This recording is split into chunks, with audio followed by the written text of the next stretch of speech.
Matthew 24 verse 3 says, as Jesus was sitting on the Mount of Olives, the disciples came to him privately. It's a private conversation between him and disciples. Tell us, Lord, they said, when will this happen, and what will be the sign of your coming and of the end of the age? And Jesus answered, watch out that no one deceives you, for many will come in my name claiming I am the Messiah, and will deceive many. You will hear of wars and rumors of war. Remember what Pastor Prince has been teaching our church, that we live in the end times. You will hear of wars. There is an actual war that is happening right now in Ukraine, and rumors of war, South China Sea, Orient Strait.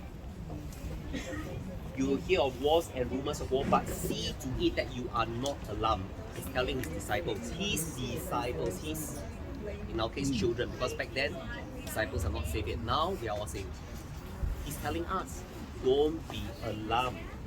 Such things must happen, but the end is still to come. Nation will rise against nation and kingdom against kingdom. There will be famines. Famines in those days means lack of food. Famine in present day means recession. And earthquakes in various places. All these are the beginning of birth pains. So he said this 2,000 years ago. We are living it now. This is the time that he's talking about, 2,000 years ago. Okay, that was the first one, the Olivet Discourse. The second one, of course, came his triumphant entry to Jerusalem Palm Sunday. And then the last time, which was about 5 days after the triumphant entry, 5 days later, right, he comes here and he gets betrayed at the garden. Right? The top, Mount of Olives, then triumphant entry, and then he goes down to the Garden of Gethsemane. I was walking up here, right? Yeah, I was just thinking of this place, specifically this place where Jesus wept over Jerusalem. Right? And I sense that Jesus is such a personal God. This is not the first time he wept. There was one more time, right? Just before this, he wept over Lazarus. I speak to the man. I am a man who cries easily. And maybe some women here. Yeah, Jesus lets his emotions flow freely. Yeah, and if there's anything that you are withholding your hearts today, you know, Jesus is free to express his emotions. He's free to tell it to his Father. When he's in pain, he doesn't hide it. When he feels the pain over Jerusalem, he cries over it. When he sees his beloved friend Lazarus dies, even though he knows that he's going to raise him up, he weeps with the sisters. So my message to you is this, right? The Lord knows your pain, and you can be free to be yourself before him. You can cry before him. I do, many times in my shower. Men especially. Right? There's this talk, right, that why women live longer than men, right? Maybe women express their emotions more freely, I feel maybe, right? Instead of bottle it up, right? Within their hearts, right? So tell it to the Lord. You can tell it to the Lord because he knows. You notice, I think Moshe didn't mention, the four corners, they are shaped like a bottle. You see a white color is inside a bottle, right? There is a verse in the Bible, Psalm 56 verse 8. It is Psalm of David. So he's writing to God. He says, you number my wanderings. God knows your wanderings, your journeys. You put my tears into your bottle. Are they not in your book? When I cry out to you, then my enemies will turn back. This I know because God is for me. The Lord knows your journeys. Whatever tears that you shed, he says, puts your tears into his bottle. And when you cry out to him, he delivers you enemy. For your God is for you. You have to run after the bus. You see the bottle, right? Yeah. 有 cactus 都冇晒啦。 Por la izquierda. Que se agarra ahí la mano.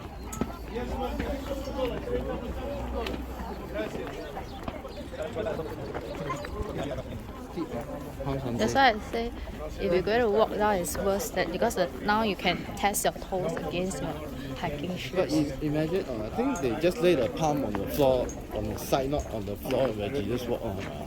因為好容易跣親我咁又唔會跣到嘅。Is it mule? Mule, not called donkey, it's called mule.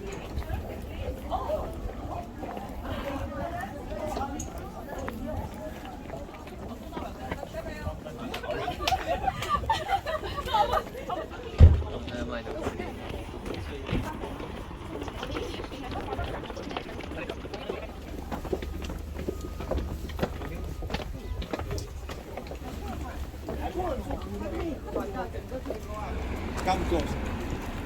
What is the whole fault? When we come, people, 1 second. When we come to visit someone's grave, we don't put flower. We put a candle. Candle. We light a candle. So what happens if you light a candle?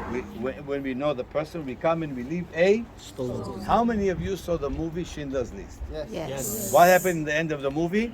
The actors come and they left a stone on the grave of Schindler, by the way, buried on the slope of Mount Zion. Not his wife, his wife buried, I think, in Argentina or something. So, why do we leave a stone? What is this custom to leave a stone? When I come and visit someone, I don't know this person, but I leave a stone to show of respect. But it's more than respect. You know, back in biblical time, there were no cemeteries. What happened if somebody died? They buried him.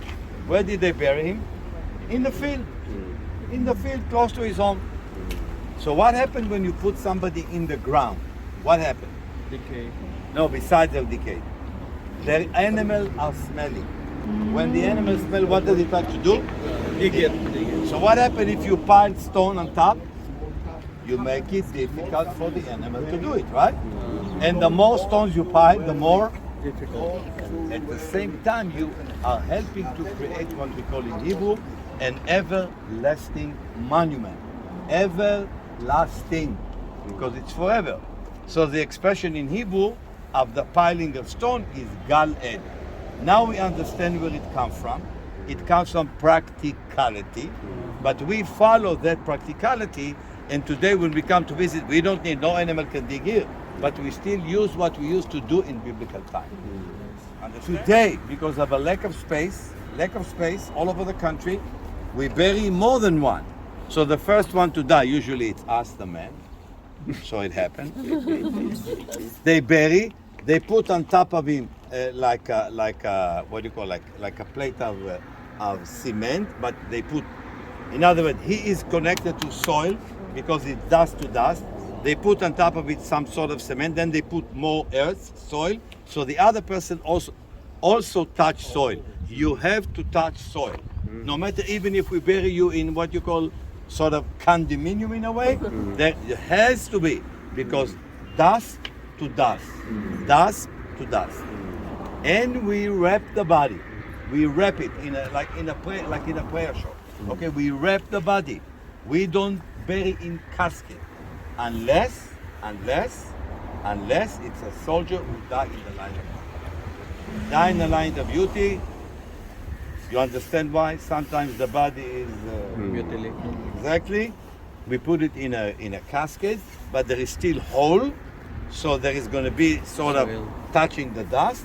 And if it's a state leader too, we usually bury in a sort of what you call a coffin, not really a coffin. Remember the name of the valley?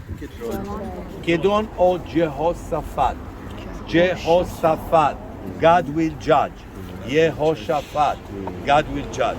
By the way, the monument close to me, look at this, there is a monument there. Can you see a monument there? The monument is called Absalom. Oh, there. It's a tradition maybe, but it's not really Absalom, but it's an old tradition suggesting Absalom, the son of David. was buried in there, but it's only, be careful, it's only a tradition.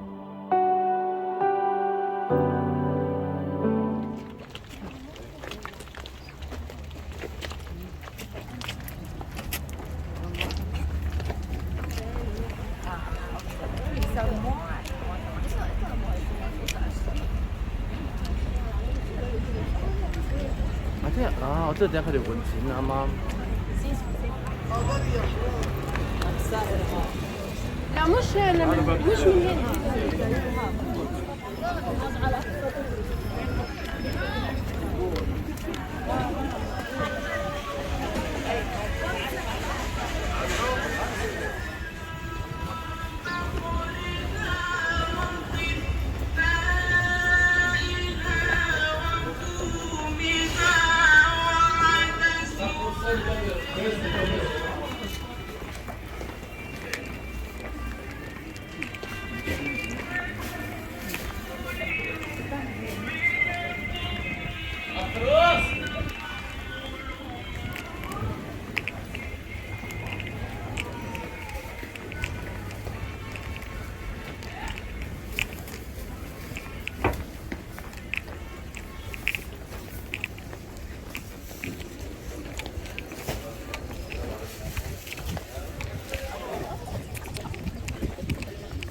Good morning.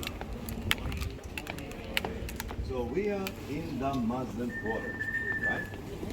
What, in your opinion, is the greatest honor for a Muslim? Doesn't matter from which country he is. A great honor, a great privilege. His pilgrimage to Mecca. So when you see a decoration like this, you will know the gentleman, his family had been to Mecca. He's now a Hajj. That's the expression, being Hajj. Meaning he made his pilgrimage to Mecca.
Good morning, Singapore. Good morning.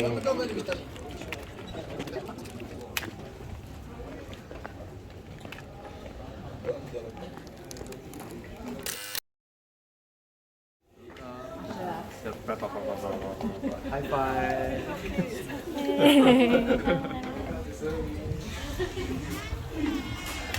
Thank you. Yeah, it's okay.